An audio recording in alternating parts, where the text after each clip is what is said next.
Hello and welcome. This is Jensen with Soft Edges, and this is your week ahead reading for the week of February 23rd to March 1st, 2026. How are we here? How are we in Pisces season? The confusion I feel right now is indicative of the energy that we're about to enter this week, and that is that on what day is it? I cannot for the life of me remember my calendar at this point. Again, indicative of the energy that we are moving into. I think it's the 25th.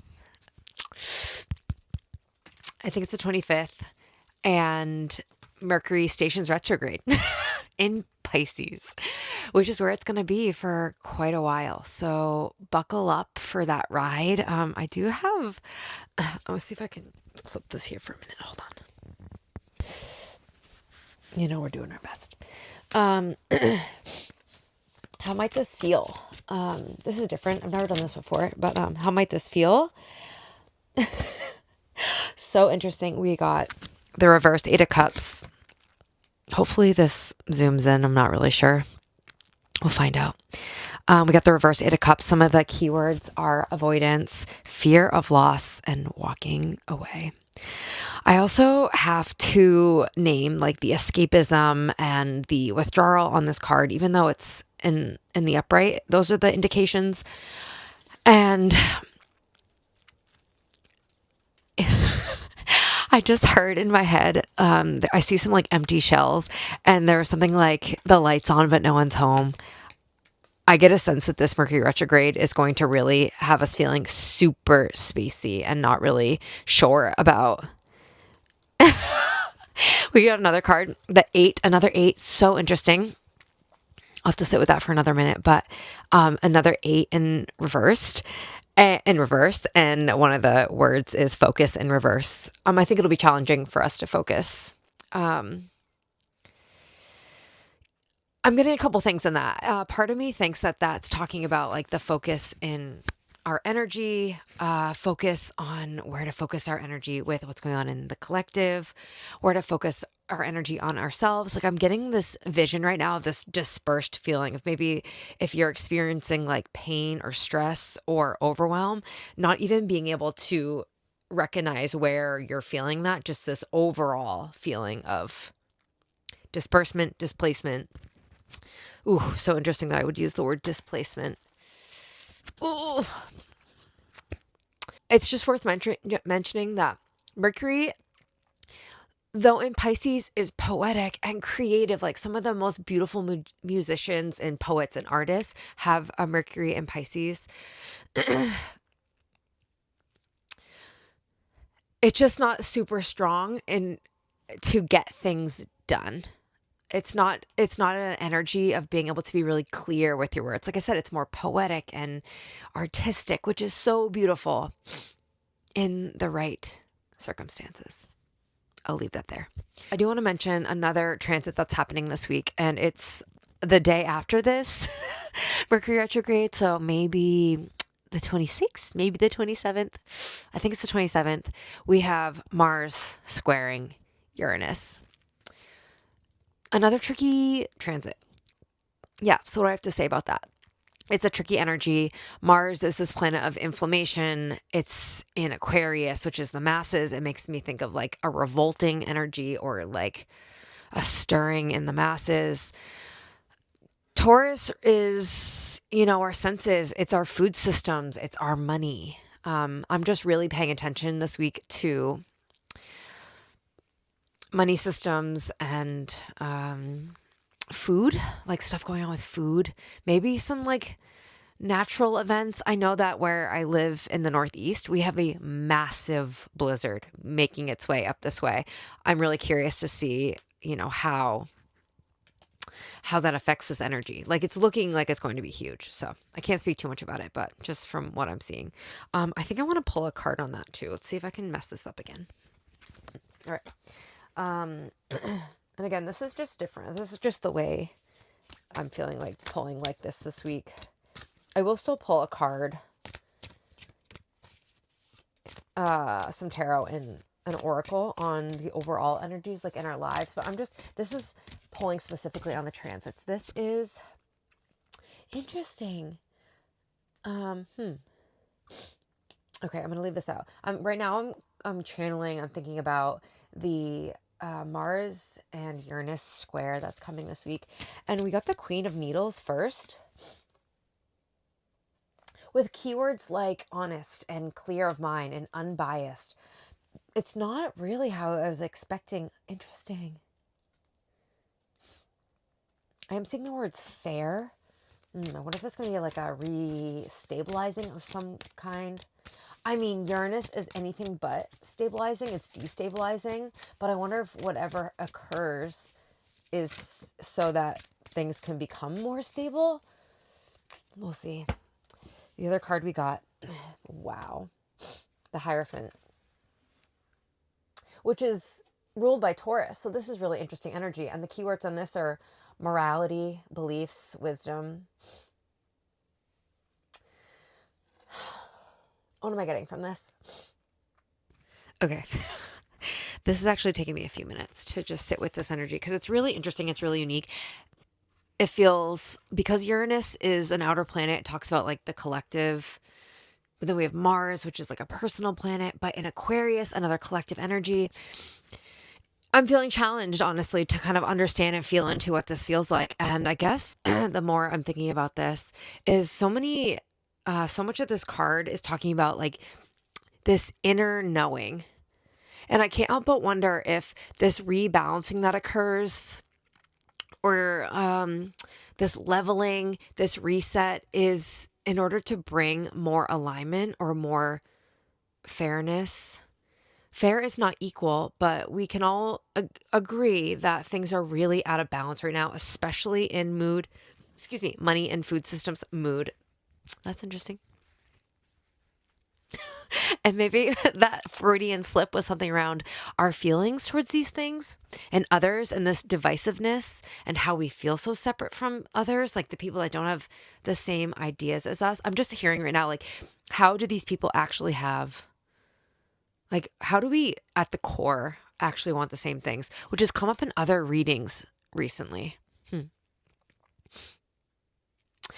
When I see the Queen of Needles, it always makes me think of her ability to be really clear with her words and to be really discerning of where she's sharing her wisdom, which connects to the Hierophant. Maybe I should turn these around. And the scale in the Queen of Swords is who is doing this discerning, who is doing this rebalancing or this balancing. Yeah. There's something here too around like, are we giving our power? Are we trusting someone else more than we're trusting ourselves? I wonder if that'll show up in our individual lives for that transit. So interesting. Yeah, you know what? We're just going to see. It's also making me think, I guess the last thing I want to add is there's something about, I want to be careful as I say this, but like religion or spirituality, something about that really like emerging, or like an idealism, or the way that someone, I'm thinking about like, again, if I'm using the Hierophant archetype, it always makes me think of a priest. Like there are some decks that this card is called the priest. And it's just making me think about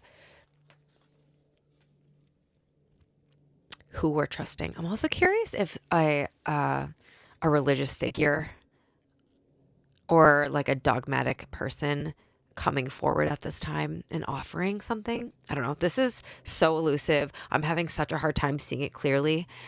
So we can just pay attention and see how it shows up in our lives. I'm probably going to keep this in here, just like how frazzled this energy feels. I feel like that is an example of how the Mercury retrograde followed the day after, within 24 hours, by a Mars Uranus square could have you frazzled. Your brain might not be clear, and it might be easy for us to hook onto something that someone's saying.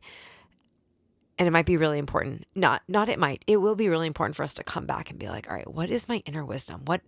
How can I be discerning of this information that's coming in right now that actually feels true to me, even though I'm hearing something different? again, I'm hearing around something decisive, like people being pitted against each other in some way. What a ride, friends. What a ride. That was a long intro. Thanks for hanging on.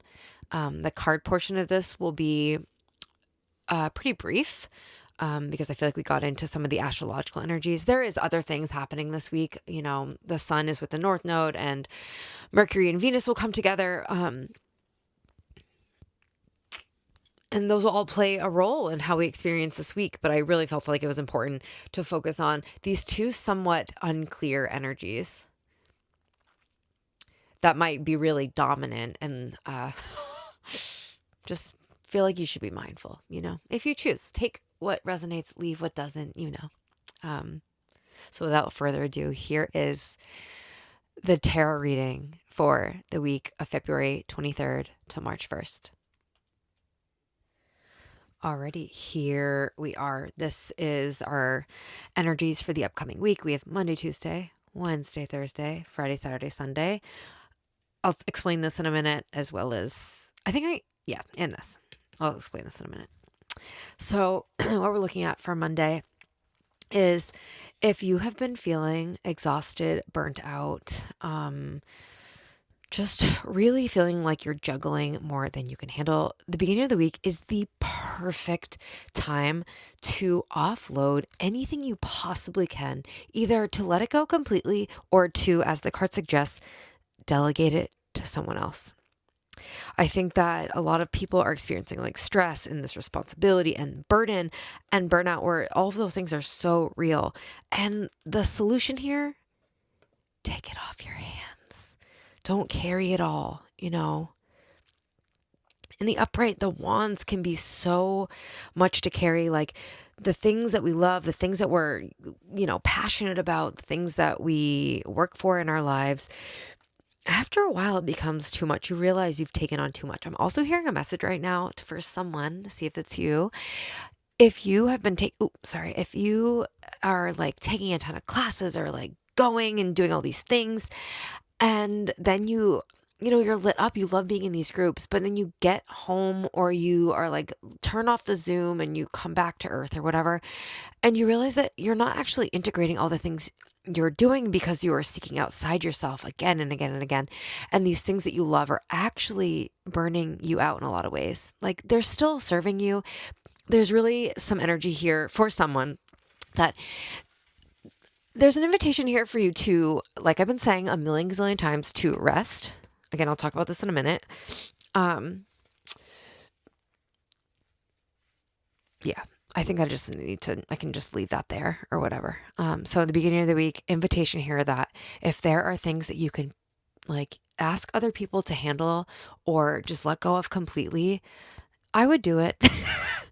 I think that it will serve you and you'll find that it will.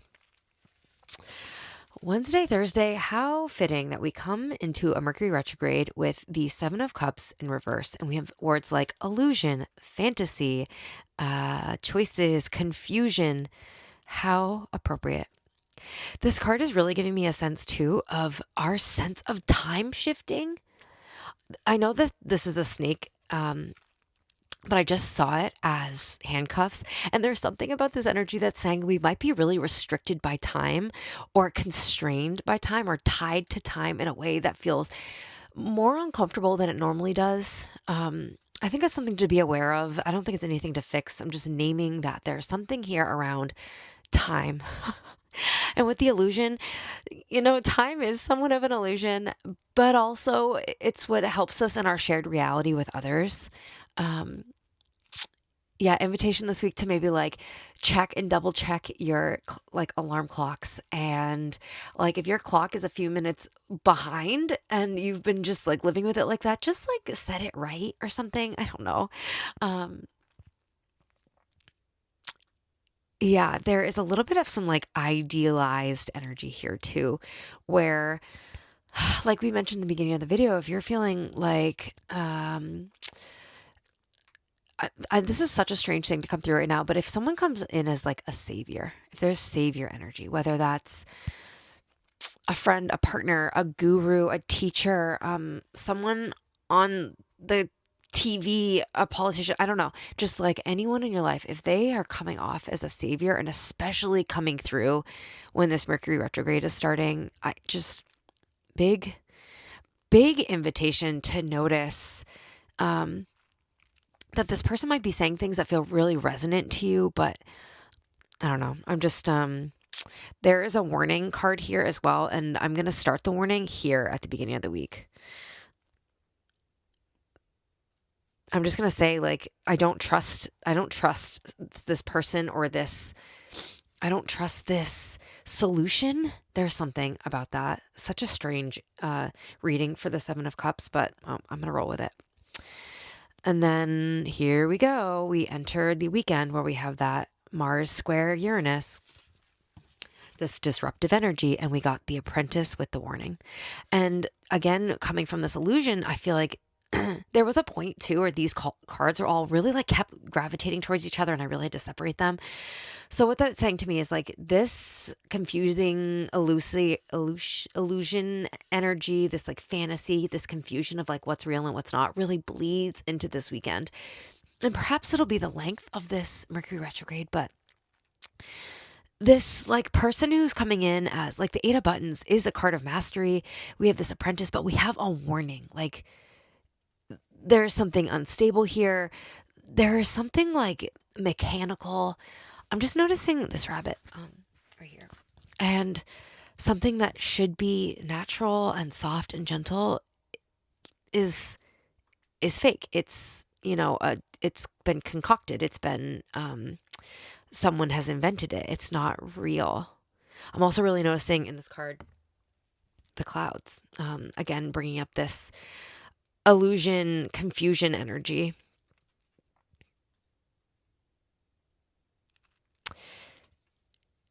Yeah, I'm curious. I don't have access to my book right now that would give me some symbols, but I am really noticing here and these as like dragons. And what is dragon energy? So interesting.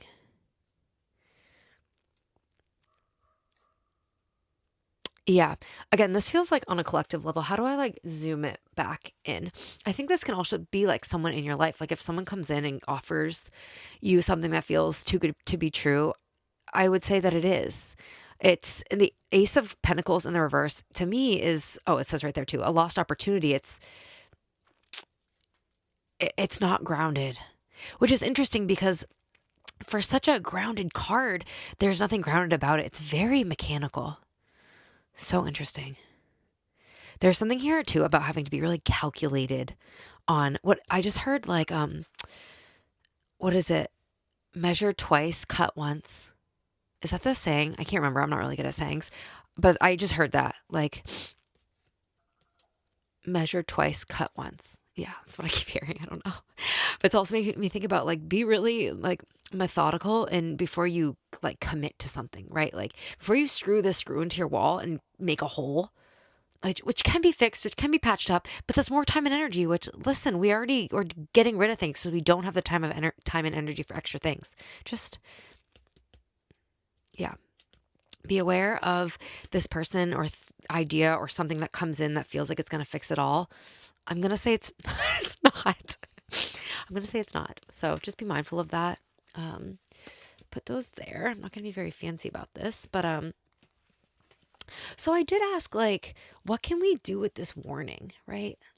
What can we do with this warning? And we got this golden Libyan tektite, which talks about expansion, galactic activations, initiation in ancient Egypt, which is really interesting. And this felt like so out of left field. But when I really could get to the core of it, there was something here around really coming back to your base, coming back to your groundedness. Like when things are feeling not grounded, how can you just keep coming back to your center? Because that's all you have is your center, you know? Also, an invitation here for you to trust your own wisdom, trust any information that's coming to you. There's energy about like things getting turned on, like gifts coming online, energies coming online, people coming online. And I guess how I interpret when people say like the online is we're just able to hold a frequency that's unlike anything else ever before. And it's bringing in like different opportunities, different people, this opportunity for expansion. I think like, let me like come back together for a minute. I think the warning being really strongly connected to you'll be able to call a spade if you're standing in your center and that you're connected to something bigger than yourself. But like, is you, but isn't you? We can have a whole discussion about this. Yeah, I wonder what comes up for people around this. Finally, our overall invitation for the week is, you guessed it, rest. Fairies order rest, replenish and release guilt. So if you're feeling guilt, if you have a hard time delegating or like saying no to people, if you're really struggling to see clearly, if you're like, I don't know, wanting, if you're feeling like you have to be everything for everyone and do all the things and keep it all together and say yes to this thing that you really feel at your core isn't like, you're like, this isn't quite right, but you're saying yes because you're too burnt out, you can potentially avoid an extreme version of this by just resting and not feeling guilty for resting. I think it's so easy for us to think that we need to show up in our lives in a certain way, especially now. But know that there is so much, you will not regret this week taking any extra time and space to say no to added things to your plate and just really nourishing yourself both with food. I think rest looks like social media breaks. I think rest looks like going for walks, spending time with loved ones, but like really low stakes activities, right? Like we're not like taking the kids to the trampoline park, Rest looks like, staying in and like building a fort maybe for your kids if you have kids and having tea and going really slow and unplugging. Yeah, it just keeps coming in, especially with the Uranus influence this week. Unplugging will feel so good to you if you will allow yourself. That's what we're working with for the last week of February 2026. Good luck, everyone. Thank you for being here, and I'll see you on the other side.